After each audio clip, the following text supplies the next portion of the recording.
नमस्कार, मैं रवि एक बार फिर से स्वागत करता हूं आपका अपना यूट्यूब चैनल साइंस गुरु रवि में।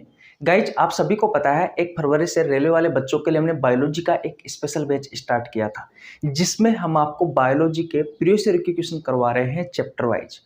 Human disease, vitamins, digestive system और एंडोक्राइन सिस्टम, इन 4 चैप्टर के मैं आपको प्रीवियस ईयर के क्वेश्चन कंप्लीट करवा चुका। फिलहाल अभी हम जिस चैप्टर के प्रीवियस ईयर के क्वेश्चन कर रहे हैं उस चैप्टर का नाम है ब्लड सर्कुलेटरी सिस्टम, अर्थात रुधिर परिसंचरण तंत्र। तो सबसे पहले आप चैप्टर का नाम लिख लीजिए। चैप्टर का नाम लिख लीजिए भैया, ब्लड सर्कुलेटरी सिस्टम, अर्थात रुधिर परिसंचरण तंत्र। 30 क्वेश्चन कंप्लीट हो चुके इस चैप्टर में। आज हम स्टार्ट करने वाले हैं क्वेश्चन नंबर 31 से। लेकिन भैया, क्वेश्चन नंबर 31 स्टार्ट करने से पहले मैं आपको कॉन्सेप्ट सिखाना चाहता हूँ। आज हम जो क्वेश्चन करेंगे वो क्वेश्चन करने वाले हैं ब्लड प्लेटलेट्स यानी कि रक्त बिंबाणु वाले कॉन्सेप्ट से संबंधित।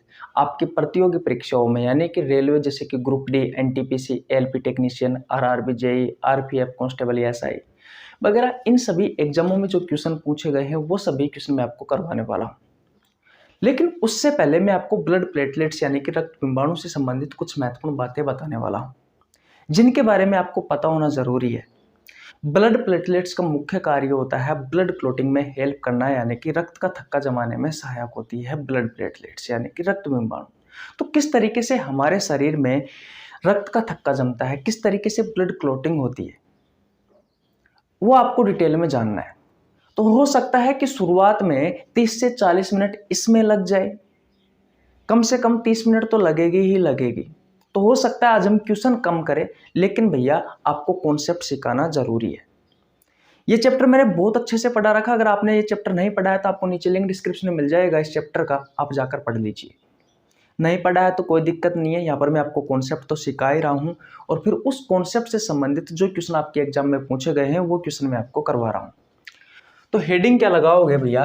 Blood platelets. ध्यान से समझना, एक एक चीज इंपॉर्टेंट है। ब्लड प्लेटलेट्स हिंदी में कहा जाता है रक्त बिंबाणु। क्या कहा जाता है? रक्त बिंबाणु कहा जाता है। अब भैया, प्लेटलेट्स तो हम बोलते हैं, लेकिन साइंस में इसे कहा जाता है थ्रोम्बोसाइट्स। क्या कहा जाता है? थ्रोम्बोसाइट। थ्रोम्बोसाइट्स, हिंदी में भी थ्रोम्बोसाइट ही लिखा जाता है। यहाँ पर थ्रोम्बो का मतलब क्या होता है? जो रक्त का थक्का जमा दे। हिंदी में लिख देता हूं, जो रक्त का थक्का जमा दे। जो रक्त का थक्का जमा दे। और साइट का मतलब क्या होता है? साइट का मतलब आप सभी को पता है, कोशिका होता है। तो वह कोशिका जो आपके ब्लड में उपस्थित है और रक्त का थक्का जमा दे, उस कोशिका को कहा जाता है थ्रोम्बोसाइट। उस कोशिका को क्या कहा जाता है? थ्रोम्बोसाइट कहा जाता है। वैसे आप इसे ब्लड प्लेटलेट्स यानी कि रक्त बिंबाणु कहते हैं। पहली बात समझ में आ गई? ओके। अब बात करते हैं कि ब्लड प्लेटलेट्स का फॉर्मेशन होता कहाँ है, यानी कि निर्माण कहाँ होता है। फॉर्मेशन के बारे में बात करते हैं। किसके बारे में? फॉर्मेशन, यानी कि इसका निर्माण कहाँ होता है? तो इसका निर्माण होता है भैया बोन मैरो में। बोन मैरो में होता है, यानी कि अस्थि मज्जा में होता है। ध्यान से समझना है, किस में होता है भैया? अस्थि मज्जा में होता है, बोन मैरो में होता है। ये बोन मैरो क्या है? हमारी बड़ी बड़ी जो हड्डियां हैं, उन हड्डियों के बीच में एक खोखला भाग होता है। उस खोखले भाग को ही क्या कहा जाता है? बोन मैरो कहा जाता है, अस्थि मज्जा कहा जाता है। इसी बोन मैरो में हमारे ब्लड का निर्माण होता है। और ये ब्लड के कंपोनेंट्स ही तो है भैया, जैसे कि आरबीसी, डब्ल्यूबीसी, ब्लड प्लेटलेट्स। तो इनका निर्माण भी कहाँ होगा? इनका निर्माण भी इसी ही बोन मैरो में होगा। लेकिन जो बोन मैरो होती है वो 2 प्रकार की होती है। एक होती है रेड बोन मैरो यानी कि लाल अस्थि मज्जा, और एक होती है येलो बोन मैरो यानी कि पीली अस्थि मज्जा। अब बात आती है कि इस ब्लड प्लेटलेट्स का निर्माण कौन सी बोन मैरो में होता है, तो याद रखना है येलो बोन मैरो में होता है। येलो जो बोन मैरो होती है, यानी कि जो पीली अस्थि मज्जा है, इस पीली अस्थि मज्जा में इसका निर्माण होता है। किसका भैया? इस ब्लड प्लेटलेट्स का निर्माण होता है। किसी को कोई प्रॉब्लम बिल्कुल नहीं होनी चाहिए। अब बात आती है कि इसकी संख्या कितनी होती है। भाई ब्लड प्लेटलेट्स की संख्या कितनी होती है? इसकी संख्या होती है भैया 4.5 से लेकर के 5.5 लाख प्रति 100 ml ऑफ हीमोग्लोबिन। यानी कि प्रत्येक 100 ml हीमोग्लोबिन में इसकी संख्या 4.5 से 5.5 देखी जाती है। 4.5 से 5.5 लाख देखी जाती है। किसी को कोई प्रॉब्लम यहाँ तक बिल्कुल नहीं होनी चाहिए। बात आती है इसका जीवन काल कितना होता है। भाई इसका जीवन काल कितना होता है? इस ब्लड प्लेटलेट्स का जीवन काल कितना होता है? तो इसका जीवन काल होता है 8 से 10 दिन। 8 से 10 दिन के बाद में इसकी मृत्यु हो जाती है। अब ये मरते कहाँ पर है? तो भैया इसकी जो मृत्यु होती है वो भैया आपके ब्लड में ही होती है। थोड़ी बहुत स्प्लेन यानी कि जो पलिया होता है उसमें भी हो जाती है, तो कोई बड़ी भारी बात नहीं है, इतना आपको याद रखना है। अब लास्ट एंड फाइनल इसका कार्य क्या है? तो ये ब्लड क्लॉटिंग में हेल्प करता है, रक्त का थक्का जमाने में सहायक होता है। तो इसका कार्य क्या है भैया? तो ये ब्लड क्लॉटिंग में हेल्प करता है। ब्लड क्लॉटिंग में हेल्प करता है, रक्त का थक्का जमाने में सहायक होता है। रक्त का थक्का जमाने में सहायक होता है। ये इसका कार्य है भैया ब्लड प्लेटलेट्स का। ब्लड क्लॉटिंग में हेल्प करता है, रक्त का थक्का जमाने में सहायक होता है। अब तक मैंने आपको सिंपल चीजें बताई है। जो ब्लड प्लेटलेट्स है, जो उसे आप हिंदी में रक्त विमाणु कहते हैं, इसे हम साइंस में थ्रोम्बोसाइट कहते हैं। थ्रोम्बो का मतलब होता है जो रक्त का थक्का जमा दे, साइट का मतलब होता है कोशिकाएं। तो ये क्या हो गया? ये वह कोशिका है,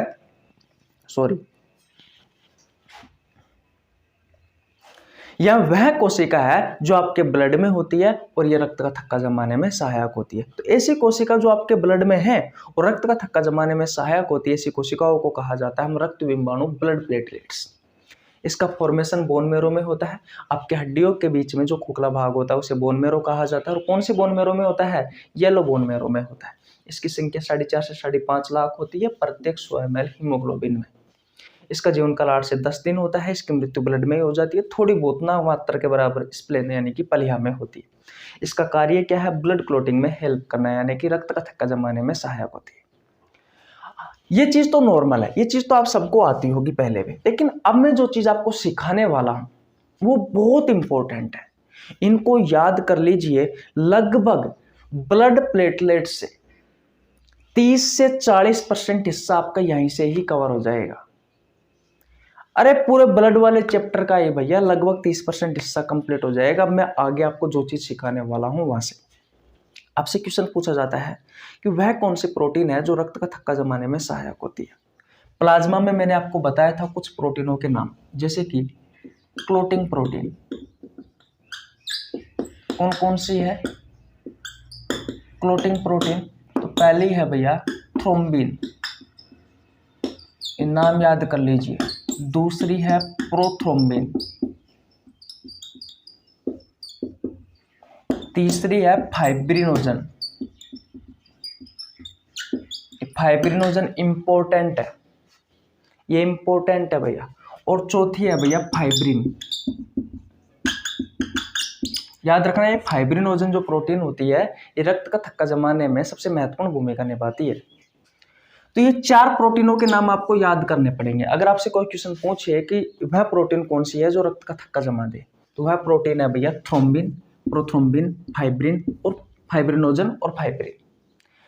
एक क्वेश्चन पूछा जाता है कि कौन सा विटामिन है जो रक्त का थक्का जमाने में सहायक होता है, तो वो है भैया विटामिन के।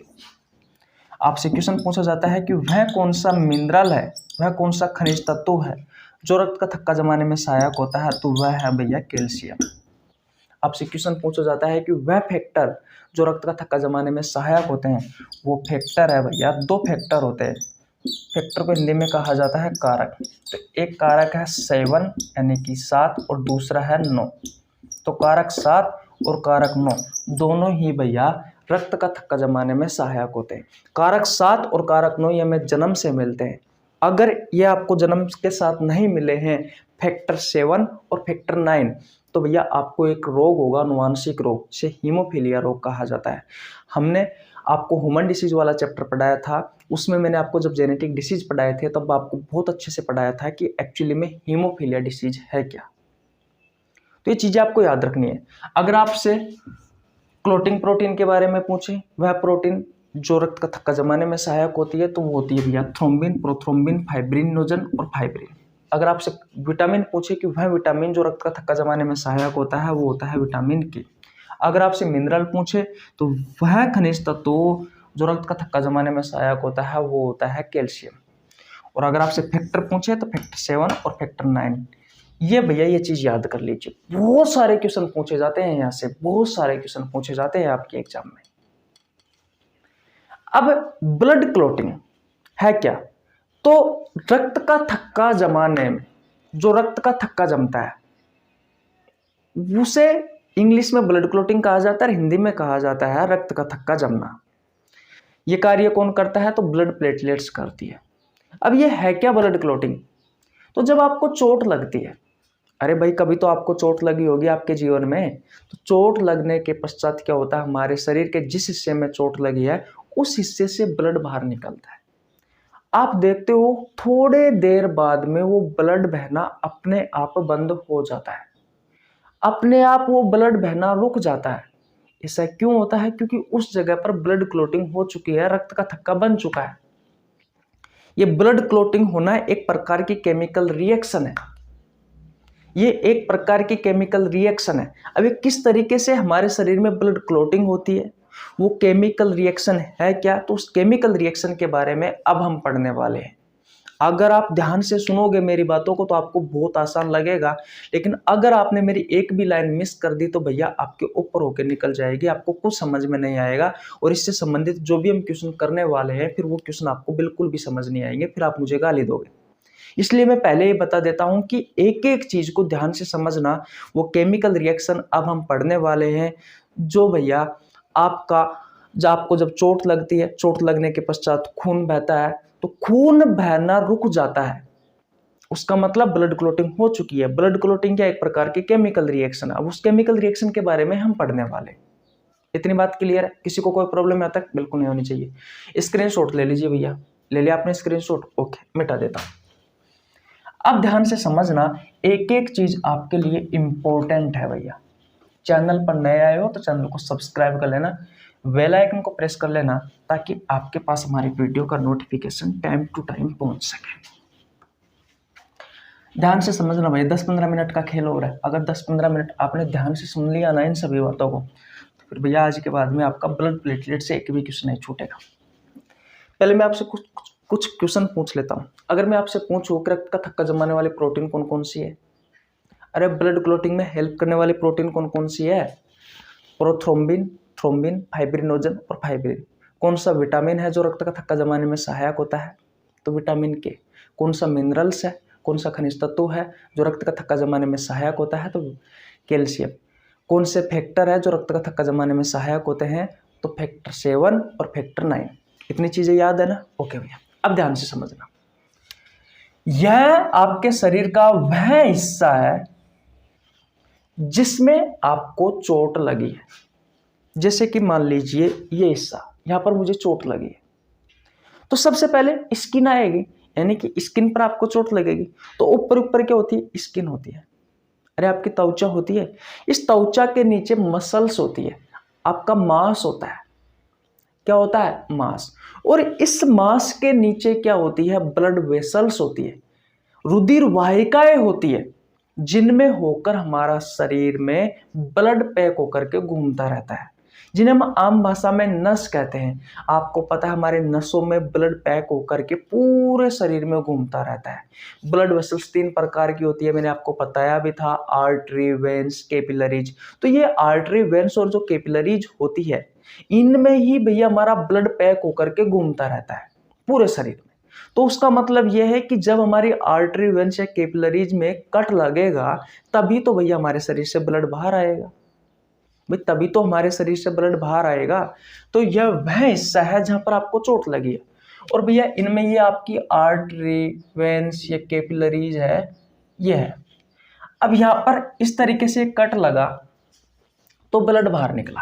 अरे भाई आर्टरी, वेन्स या कैपिलरीज, या मैं डायरेक्ट कह दूं कि आपकी जो ब्लड वेसल्स है, आपकी जो नस है, वो नस में जब कट लगा तभी तो आपके शरीर से ब्लड बाहर निकला है, तो ये आपका ब्लड बाहर निकला।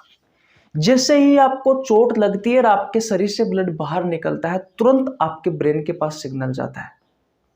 तो ब्रेन क्या करता है, आपके ब्लड में उपस्थित जो कैल्शियम है, मैंने आपसे क्या कहा, ब्लड में उपस्थित जो कैल्शियम है, अब भैया कैल्शियम तो बहुत सारी जगह पर होता है।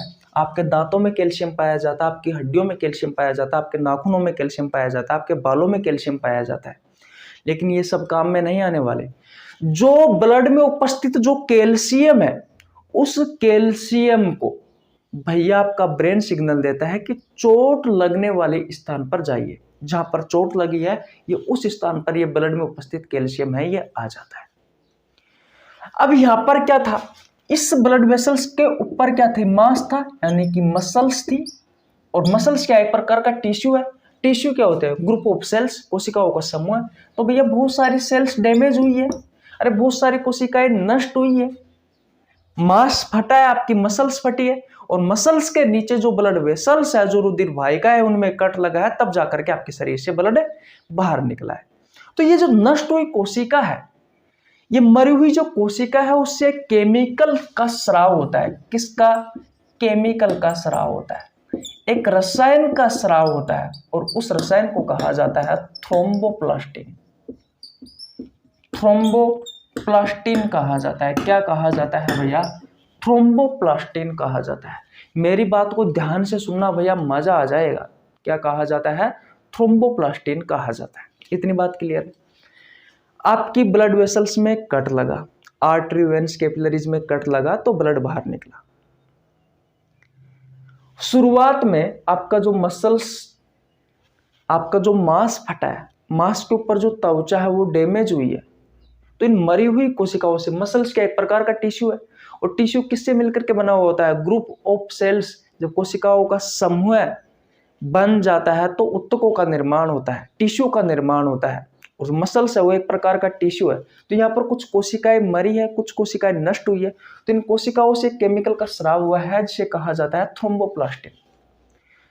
चोट लगने वाले स्थान पर आपके ब्रेन ने जो सिग्नल दिया है, उससे भैया ये ब्लड में उपस्थित जो कैल्शियम है वो चोट लगने वाले स्थान पर आया है। इतनी बात क्लियर, ओके। आपके प्लाज्मा में मैंने आपको बताया था कि प्रोथ्रोम्बिन प्रोटीन पाई जाती है। ये जो केमिकल रिएक्शन होती है, ये जो ब्लड क्लॉटिंग होती है, इसमें 3 केमिकल रिएक्शन होती है भैया, 3। इन तीनों के बारे में हम पढ़ेंगे। पहली होती है जिसमें क्या होता है, आपके प्लाज्मा में एक प्रोथ्रोम्बिन प्रोटीन पाई जाती है। कौन सी प्रोटीन पाई जाती है, प्रोथ्रोम्बिन प्रोटीन पाई जाती है, प्रोथ्रोम्बिन।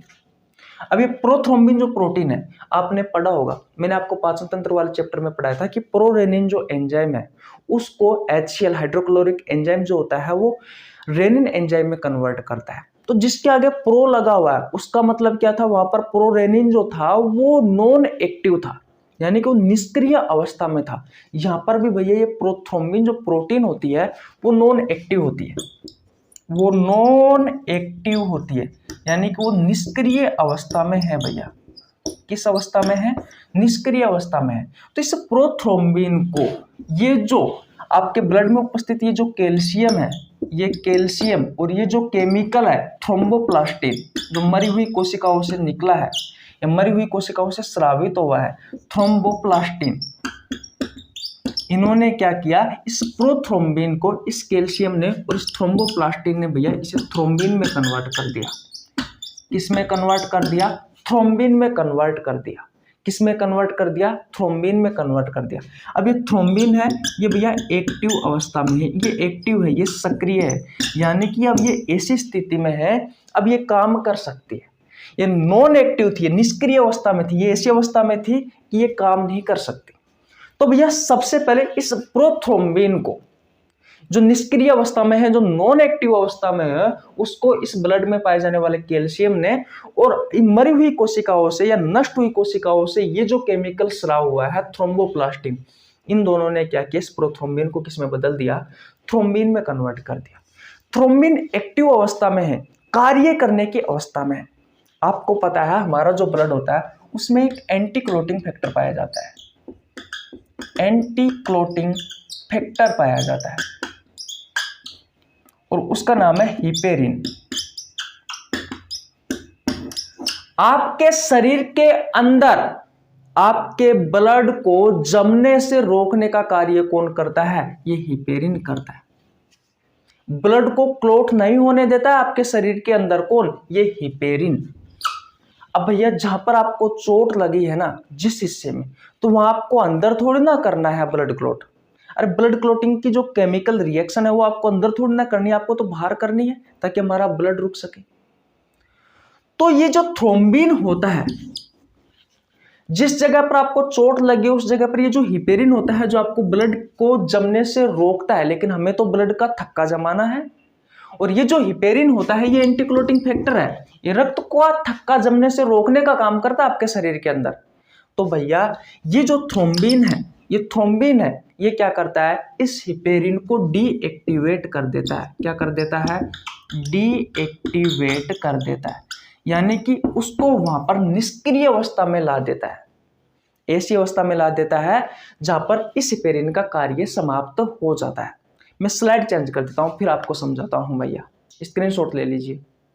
देखिए भैया थ्रोम्बिन क्या कर रहा है? सबसे पहले एंटी क्लोटिंग फैक्टर पाया जाता है, यानी कि आपके शरीर के अंदर रक्त को जमने से रोकने वाला फैक्टर कारक कौन सा है? तो भैया ये है हिपेरिन, जो आपके शरीर के अंदर आपकी ब्लड वेसल्स में, आपकी रुधिर वाहिकाओं में रक्त को जमने से रोकने का कार्य करता है। वो कौन है? वो हिपेरिन है। अब भैया में चोट लगी है, तो चोट लगने वाले स्थान पर हमें ब्लड क्लोटिंग करनी है, यानी कि रक्त का थक्का जमाना है, तब जाके तो ब्लड बहना बंद होगा। तो उस जगह पर ये हिपेरिन को डीएक्टिवेट करना होता है, क्योंकि ये तो भैया ब्लड क्लोटिंग को रोकता है। अरे रक्त का थक्का जमने से रोकने का काम करता है हिपेरिन। तो सबसे पहले ये जो थ्रोम्बिन है, ये थ्रोम्बिन क्या करता है? इस हिपेरिन को जहां पर चोट लगी है उस जगह पर डीएक्टिवेट कर देता है, ताकि ये आगे काम ना करे। क्योंकि हमारा काम क्या है? चोट लग गई है तो ब्लड क्लोटिंग करना, यानी कि रक्त का थक्का जमाना, लेकिन ये रक्त के थक्का को जमने से रोकने का काम करता है, इसलिए इसे डीएक्टिवेट करने की आवश्यकता पड़ी। यहां तक किसी को कोई प्रॉब्लम बिल्कुल नहीं होनी चाहिए। ये पहली केमिकल रिएक्शन होती है। दूसरी देखिए भैया, दूसरी केमिकल रिएक्शन क्या है? ये जो थ्रोम्बिन होता है, अरे ये जो थ्रोम्बिन होता है, ये थ्रोम्बिन क्या करता है भैया? जो फाइब्रिनोजन प्रोटीन होती है, जो फाइब्रिनोजन प्रोटीन होती है, इस फाइब्रिनोजन प्रोटीन को फाइब्रिन में तोड़ता है। किस में तोड़ता है? फाइब्रिन में तोड़ता है। लेकिन यहां पर कैटलिस्ट उत्प्रेरक की तरह कौन काम करता है? विटामिन के और भैया फैक्टर 7 और फैक्टर 9 उत्प्रेरक की तरह काम करता है, कैटलिस्ट की तरह काम करते हैं। कैटलिस्ट किसी भी अभिक्रिया को जल्दी करवाने का कार्य कैटलिस्ट करता है, उत्प्रेरक करता है। तो इस थ्रोम्बिन ने इस फाइब्रिनोजन प्रोटीन को फाइब्रिन में बदला, और यहां पर उत्प्रेरक के रूप में किसने काम किया? विटामिन के ने और फैक्टर 7 और फैक्टर 9 ने। इसलिए आपसे पूछा जाता है कि कौन सा विटामिन रक्त का थक्का जमाने में सहायक होता है, ब्लड क्लोटिंग में हेल्प करता है? तो विटामिन के करता है। कौन से फैक्टर ब्लड क्लोटिंग में हेल्प करते हैं? तो फैक्टर 7 और फैक्टर 9 करते हैं। अब ये जो फाइब्रिनोजन जो प्रोटीन है ये एक प्रकार का पॉलीमर है भैया। पॉलीमर का मतलब क्या है? यानी कि ये एक प्रकार का बहुलक है। जब बहुत सारी एकलक इकाइयां, जब बहुत सारी मोनोमर इकाइयां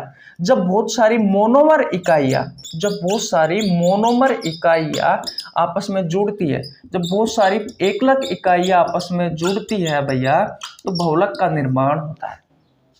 एक पॉलीमर का निर्माण होता है, आपने केमिस्ट्री में पढ़ा होगा। जब बहुत सारी एकलक इकाइयां आपस में जुड़ती है, ये एकलक इकाई है भैया कौन?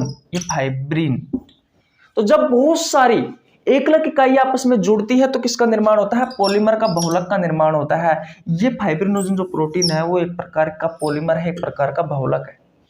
तो जब इस थ्रोम्बिन ने इस फाइब्रिनोजन प्रोटीन को तोड़ा तो बहुत सारी एकलक इकाइयों का निर्माण हुआ, बहुत सारी फाइब्रिन प्रोटीन का निर्माण हुआ। और ये जो फाइब्रिन प्रोटीन होती है भैया, मैं आपको बता दूं, ये धागेनुमा संरचना होती है। ये जैसे इस धागेनुमा संरचना होती है भैया बहुत सारी। तो जब फाइब्रिनोजन जो प्रोटीन है इसको इस थ्रोम्बिन ने तोड़ा तो ये फाइब्रिन में टूटा। फाइब्रिन क्या, बहुत सारी एकलक इकाइयां है, बहुत सारी एकलक इकाइयां बनती है भैया जब फाइब्रिनोजन प्रोटीन टूटता है। तो मान लीजिए ये पॉलीमर है, जब ये टूटेगा तो बहुत सारी एकलक इकाइयां निर्माण होगी, बहुत सारी एकलक इकाइयां निर्माण होगी, एकलक इकाइयों का निर्माण होगा। तो मैं हमने आपसे कहा कि थ्रोम्बिन जो प्रोटीन होती है ये फाइब्रिनोजन प्रोटीन को जब तोड़ती है तो बहुत सारी फाइब्रिन प्रोटीन का निर्माण होता है। ये बहुत सारी बनती है भैया ये फाइब्रिन प्रोटीन। ये क्या है, ये एकलक इकाइयां है। जब बहुलक इकाई टूटेगी, जब एक पॉलीमर टूटेगा, जब बहुलक इकाई टूटेगी तो भैया बहुत सारी एकलक इकाइयों का निर्माण होगा, बहुत सारी एकलक इकाइयों का निर्माण होगा। और ये फाइब्रिन जो प्रोटीन है, ये जो एकलक इकाई है, तो इसकी संरचना कैसी होती है, धागेनुमा संरचना होती है। कैसी होती है, धागेनुमा संरचना होती है भैया। तो अब ये धागेनुमा संरचना जिस जगह पर आपको चोट लगी है, मान लीजिए इस जगह पर आपको चोट लगी है, इस जगह पर आपको चोट लगी है, तो जिस जगह पर चोट लगी तो उस जगह पर ये बहुत सारी किसका निर्माण हो गया, इन एकलक इकाइयों का निर्माण हो गया। किसका, इन एकलक इकाइयों का निर्माण हो गया, यानी कि बहुत सारी फाइब्रिन का निर्माण हो गया कुछ इस तरीके से। और फाइब्रिन की जो संरचना होती है वो धागेनुमा संरचना होती है इस तरीके से। तो इसमें क्या होगा, आपके जो ब्लड के कंपोनेंट्स हैं जैसे कि आरबीसी, डब्ल्यूबीसी, जो प्लेटलेट्स है, ये आकर के भैया फंस जाएंगे, ये आकर के फंस जाएंगे। जैसे कोई जाल होता है, अब उस मछली के जाल में मछली फंस जाती है, फिर वो बाहर नहीं निकलती है, वैसे ही ये एक फाइब्रिन का जाल है। और इस फाइब्रिन के जाल में बहुत सारे ब्लड के जो कंपोनेंट्स है, आरबीसी, डब्ल्यूबीसी, प्लेटलेट्स है, वो सभी आकर के इसमें क्या फंस जाते हैं भैया, जिससे क्या होता है, वो ब्लड बाहर जाने से रुक जाता है, वो ब्लड बाहर निकलने से रुक जाता है। क्योंकि भैया ब्लड के जो कंपोनेंट्स है जैसे कि आरबीसी, डब्ल्यूबीसी, जो प्लेटलेट्स है, वो तो इसमें फंस गए, वो बाहर कैसे जाएंगे, तो भैया आपके रक्त का थक्का जम जाता है, ब्लड क्लोटिंग हो जाती है।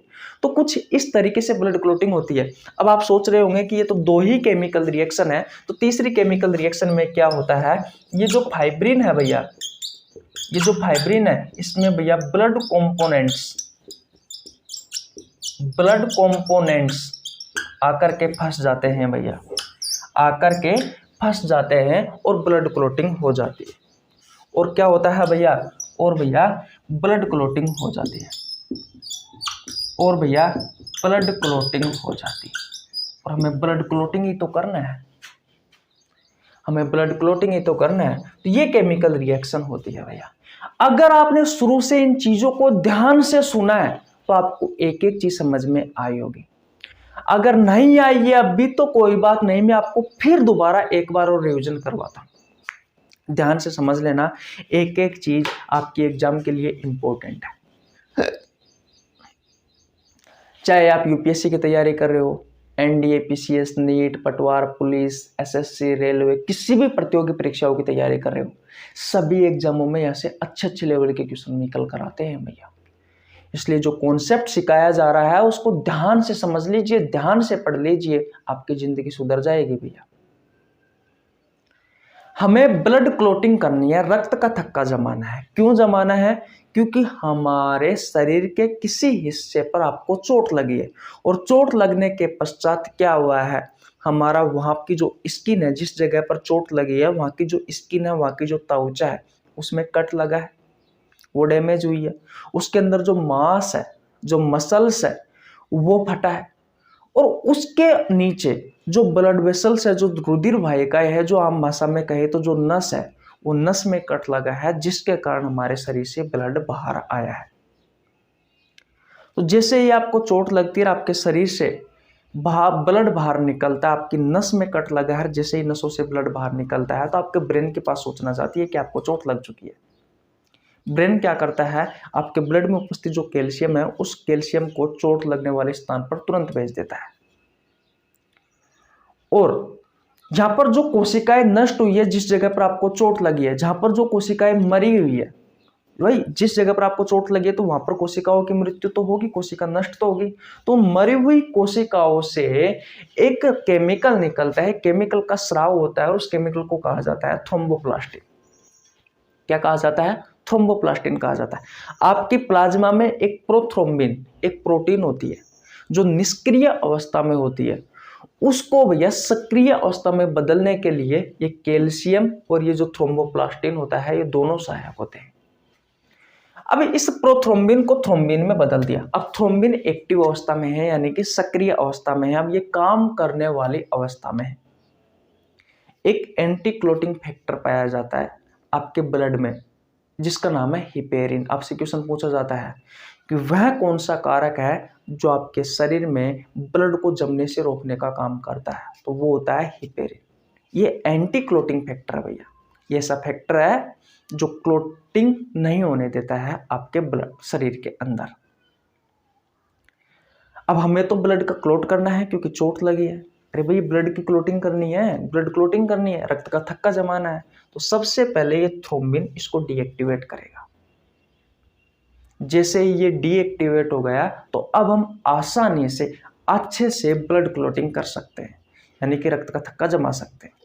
ये पहली केमिकल रिएक्शन होती है, पहली प्रोसेस होती है। दूसरी प्रोसेस देखिए, ये थ्रोम्बिन जो होता है भाई, ये जो थ्रोम्बिन है ये फाइब्रिनोजन एक प्रोटीन होती है।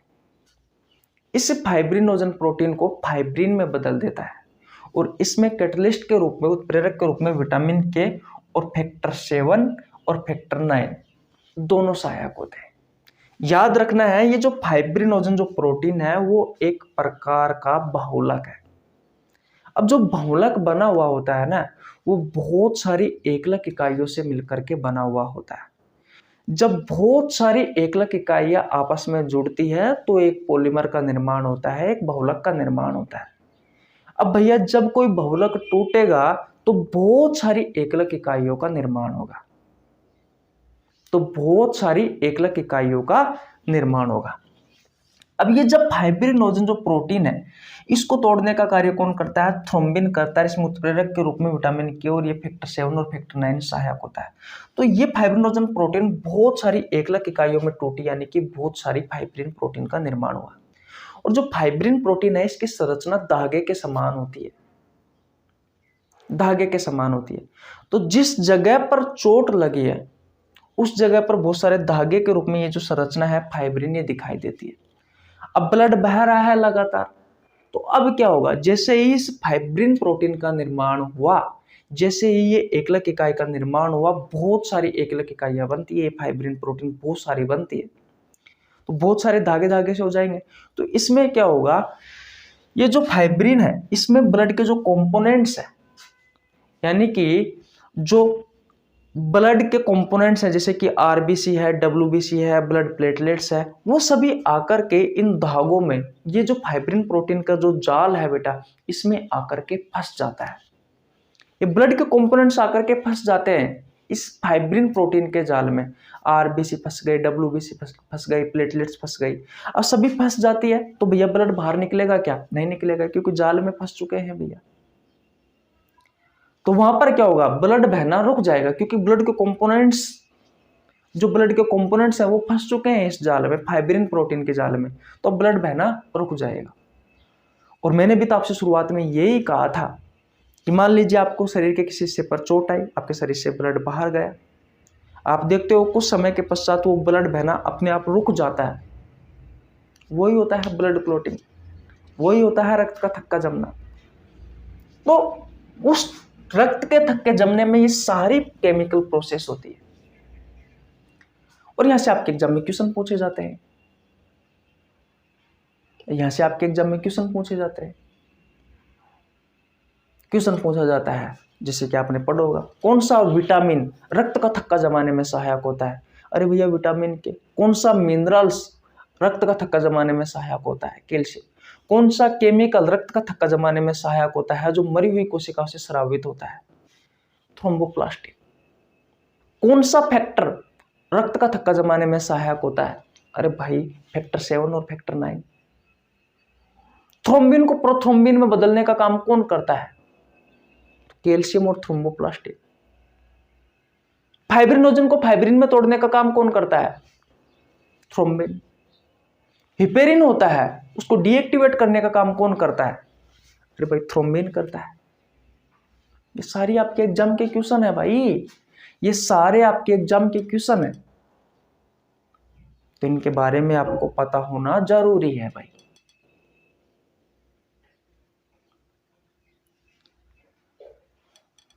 अब क्वेश्चन करें भाई, अब क्वेश्चन करें। मैंने आपसे कहा था कि लगभग आपको आधी घंटा लगने वाला है, लगभग आपको 30 मिनट लगने वाली है इस चीज को सीखने में। 30 से 35 मिनट का समय हो चुका है। मैंने आपको ब्लड प्लेटलेट्स के बारे में बहुत अच्छे से बताया, किस तरीके से हमारे शरीर में ब्लड क्लोटिंग होती है, रक्त का थक्का जमता है, वो सारी चीजें मैंने आपको बहुत अच्छे से पढ़ाई। अगर आप शुरू से लेकर के अब तक हमारे साथ जुड़े रहे हैं तो उसका मतलब यह है कि आपने बहुत सारी चीजें नहीं सीखी होगी, बहुत कुछ आपको सीखने को मिला होगा। अब यहाँ से आपके एग्जाम में कैसे क्वेश्चन पूछे जाते हैं, उन क्वेश्चनों का लेवल भी देख लेते हैं, उन क्वेश्चनों की लैंग्वेज भी देख लेते हैं कि हमारे एग्जामिनर की सोच क्या होती है इस कॉन्सेप्ट पर आधारित। जो मैंने पढ़ाया है आपको, जो मैंने आपको कॉन्सेप्ट सिखाया है, क्या उसी में से ही हमारे क्वेश्चन आते हैं या फिर बाहर से आते हैं? सोचने वाली बात है। और हमें तो वही पढ़ना है जो हमारे एग्जाम में पूछे जाते हैं। तो देखिए भैया, टेस्ट देकर देख लेते हैं। मैं आपको हर रोज प्रीवियस ईयर के क्वेश्चन करवाता हूं, पहले कॉन्सेप्ट सिखाता हूं और कॉन्सेप्ट पर आधारित जो क्वेश्चन आपसे आपके एग्जाम में पूछे गए हैं वही क्वेश्चन करवाता हूं। मैं खुद मनमर्जी से बना के नहीं लेके आता कि भैया मैंने आपको दिखाने के लिए कॉन्सेप्ट सिखा दिया और वहां से आसान आसान क्वेश्चन आपके सामने पेश कर दिया। नहीं भैया, जो भी क्वेश्चन करवाता हूं उस क्वेश्चन के नीचे एग्जाम का नाम लिखा जाता है और डेट लिखी जाती है। यहाँ तक कि मैं शुरुआत में तो भैया शिफ्ट भी लिखता था, लेकिन शिफ्ट लिखना कोई मायने नहीं रखता है, टाइम खराब होता है और कुछ नहीं है, तो शिफ्ट हमें मतलब नहीं है। हमें सिर्फ ये दिखाना होता है कि ये क्वेश्चन इस एग्जाम में पूछा गया है, इस तारीख को पूछा गया है। ओके, अब चलते हैं। क्वेश्चन नंबर 30 तक हमने भैया कल कंप्लीट कर लिए थे ना। ओके, आज हम स्टार्ट करने वाले हैं क्वेश्चन नंबर 31 से, तो स्क्रीनशॉट ले लीजिए भैया। अब हम आगे चलते हैं, चले भैया आगे। ओके, देखिए भैया, ये रहा आपके स्क्रीन के सामने क्वेश्चन नंबर 31। क्वेश्चन नंबर 31 कहता है कि रक्त का निम्नलिखित में से कौन सा घटक थक्कों के निर्माण में सहायक होता है? आपके ऑप्शंस है, option number A RBC, option number B है डब्ल्यूबीसी, ऑप्शन नंबर सी है प्लाज्मा, ऑप्शन नंबर डी है ब्लड प्लेटलेट्स। और ये क्वेश्चन आपसे आरआरबी ग्रुप डी में पूछा गया है 23/8/2022 को। बताइए क्या होगा इस क्वेश्चन का राइट आंसर? इस क्वेश्चन का राइट आंसर होगा option number D blood platelets. क्या होगा भैया? Option number D blood platelets. क्या होगा? Option number D blood platelets होगा, क्योंकि अभी अभी मैंने आपको बताया है कि ब्लड प्लेटलेट्स जो रक्त बिंबाणु होता है उसका मुख्य कार्य क्या होता है? ब्लड क्लॉटिंग में हेल्प करना, रक्त का थक्का जमाने में सहायता करना। क्वेश्चन भी यही पूछा गया है कि रक्त का निम्नलिखित में से कौन सा घटक थक्कों के निर्माण में सहायक होता है? तो भैया ब्लड प्लेटलेट्स होता है। आज हम एक ही क्वेश्चन करने वाले हैं, इससे संबंधित जो क्वेश्चन है वो कल हम करेंगे। मेरे बारे में बता देता हूँ, मेरा नाम रवि मीणा है। मैं सभी प्रतियोगी परीक्षाओं के लिए बायोलॉजी पढ़ाता हूँ। जो कंटेंट आपको पेड कोर्स में उपलब्ध नहीं होता है उससे अच्छा कंटेंट देने की कोशिश करता हूँ। आपको हमारे साथ जुड़ने के लिए 1 रुपये देने की आवश्यकता नहीं है, सिर्फ चैनल को सब्सक्राइब करना है और बेल आइकन को प्रेस करना है, ताकि हमारे पास हमारे वीडियो का नोटिफिकेशन टाइम टू टाइम पहुँच जाए। मैंने बायोलॉजी के बहुत सारे चैप्टर करवा रखे हैं, बहुत सारे चैप्टरों के एमसीक्यूज करवा रखे हैं। अगर आपने नहीं देखे हैं तो चैनल पर जाकर आप चेकआउट कर सकते हैं। ये बैच जो मैंने स्टार्ट किया है 1 फरवरी से, इसमें मैं आपको 4 चैप्टर पहले करवा चुका, human disease, vitamins, digestive system और एंडोक्राइन सिस्टम। अगर आपने नहीं पढ़े हैं तो इस बैच का आपको नीचे लिंक डिस्क्रिप्शन में मिल जाएगा, आप जाकर पढ़ सकते हैं। इस चैप्टर की इससे पहले 4-5 क्लासें हो चुकी है, अगर आपने वो क्लासें भी नहीं देखी है तो जाकर देख लेना, क्योंकि उसमें मैंने आपको बहुत सारे कॉन्सेप्ट सिखाए हैं। उन कॉन्सेप्ट पर आधारित मैंने आपको क्वेश्चन करवाए, जैसे कि हृदय की कार्य प्रणाली, blood vessels, blood pressure, pH मान के बारे में भी बताया था, और भी बहुत सारी चीज़ों के बारे में बताया था। इतनी बात क्लियर है? ओके। एक महत्वपूर्ण सूचना है, हर रोज सुबह 6 बजे मैं कम्युनिटी पोस्ट में बायोलॉजी का एक बेहतरीन क्वेश्चन डालता हूँ, जिसका आंसर हर रोज 3, 4, 5 हज़ार स्टूडेंट देते हैं। आप भी दीजिए, ताकि बायोलॉजी के बेहतरीन क्वेश्चनों पर आपकी पकड़ बनी रहे। ये वो क्वेश्चन होते हैं जो या तो आपसे आपकी प्रतियोगी परीक्षाओं में पहले पूछे गए होते हैं या फिर आगे पूछे जाने की संभावना रहती है। अगर आप हर रोज इन क्वेश्चनों का आंसर देते हो तो बायोलॉजी के बेहतरीन और अच्छे क्वेश्चनों पर आपकी पकड़ बनी रहेगी, जिससे आपको आपके एग्जाम हॉल में मुलाकात होगी उन क्वेश्चनों की और फायदा मिलेगा। शाम 6 बजे भी मैं क्वेश्चन डालता हूँ, फिजिक्स का क्वेश्चन डालता हूँ। तो फिजिक्स के बेहतरीन क्वेश्चन भी डालता हूँ। तो शाम 6 बजे और सुबह 6 बजे जो कम्युनिटी पोस्ट में जो क्वेश्चन आते हैं उनका आंसर हर रोज 4-5 हज़ार स्टूडेंट देते हैं। तो आप भी दीजिए, पागल तो नहीं है जो वो भी आंसर देते हैं, आपको भी देना होगा भैया, अगर आपको जीतना है और आपकी एग्जाम पास करनी है। तो उससे क्या होगा, बायोलॉजी और फिजिक्स के अच्छे अच्छे क्वेश्चनों पर आपकी पकड़ बनी रहेगी। जो प्रीवियस ईयर के क्वेश्चन है या फिर मोस्ट इंपॉर्टेंट क्वेश्चन है, मैं आपको वही तो क्वेश्चन डालता हूँ। थोड़े दिन बाद मैं केमिस्ट्री के क्वेश्चन भी स्टार्ट कर दूंगा, फिर आपके साइंस के अच्छे अच्छे क्वेश्चनों पर आपकी पकड़ बन जाएगी, जिससे आपको बहुत फायदा मिलने वाला है। ठीक है भैया, ओके। चैनल पर नया तो चैनल को सब्सक्राइब कर लेना, बेल आइकन को प्रेस कर लेना, ताकि आपके पास हमारी वीडियो का नोटिफिकेशन टाइम टू टाइम पहुंच सके। मिलते हैं भैया फिर नेक्स्ट वीडियो में, तब तक के लिए जय हिंद, जय भारत, राम राम।